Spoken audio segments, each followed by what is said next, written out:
Hello, Idaho. My name is Stacie Lawler, and I think it's fitting that the very last video message I send to you as your 2020 Teacher of the Year falls on the month of September.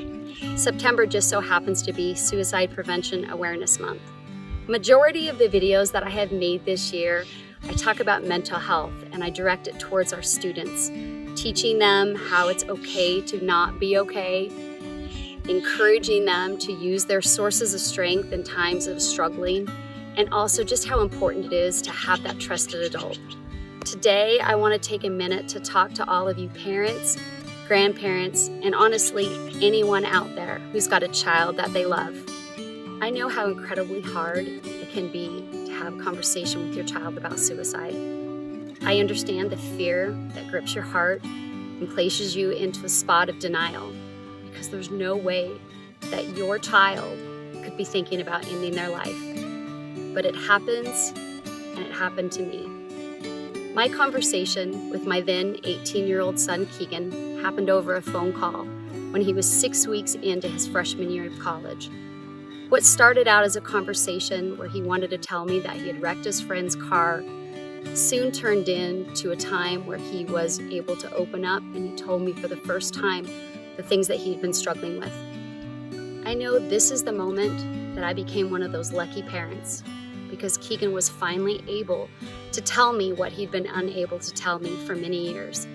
Because you see, Keegan didn't wake up that fall morning and have depression for the first time, and come up with a plan to kill himself. This is something that he had been struggling with alone since he was in junior high, and I had missed all of the warning signs. When I read his poetry and he talked about death and dying, I blew it off that he was just going through his Edgar Allan Poe phase. When I would watch his performance where he was singing his song Invisible, and he would sing specific lyrics about suicide, I knew he couldn't be talking about himself. He had to be thinking about someone else.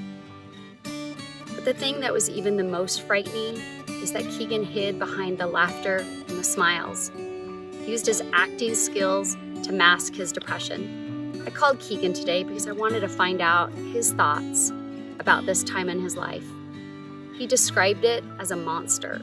He said as long as he couldn't see the monster couldn't see him, and that he would just outrun it as fast as he could. He would busy himself with his work, his school, and as long as he was being successful in achieving things, then the monster stayed away. Hi, my name is Keegan Lawler.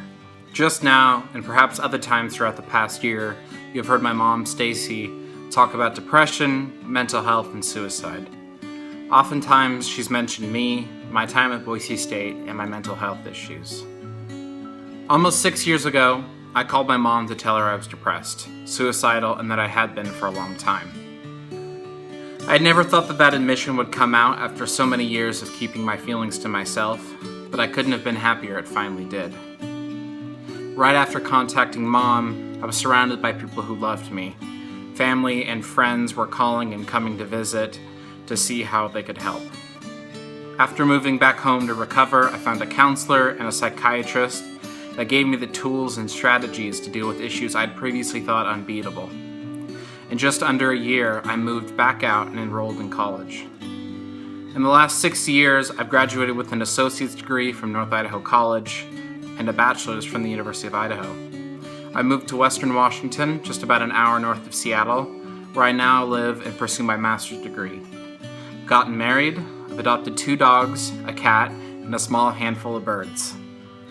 6 years ago, I couldn't have imagined anything as wonderful as my life as I currently have it. I live in a beautiful part of the world. I'm surrounded by people who love me, and I don't feel I have to hide anything from them. However, this doesn't mean I still don't struggle.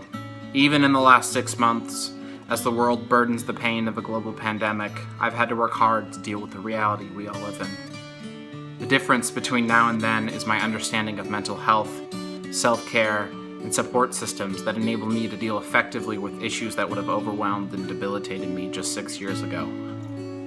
The work is hard, and it takes time, but according to the National Institute of Mental Health, there are 19 million people in the United States alone living with depression, and 80% of people who seek treatment say it helps. This is a statistic that I'm happy to be a part of.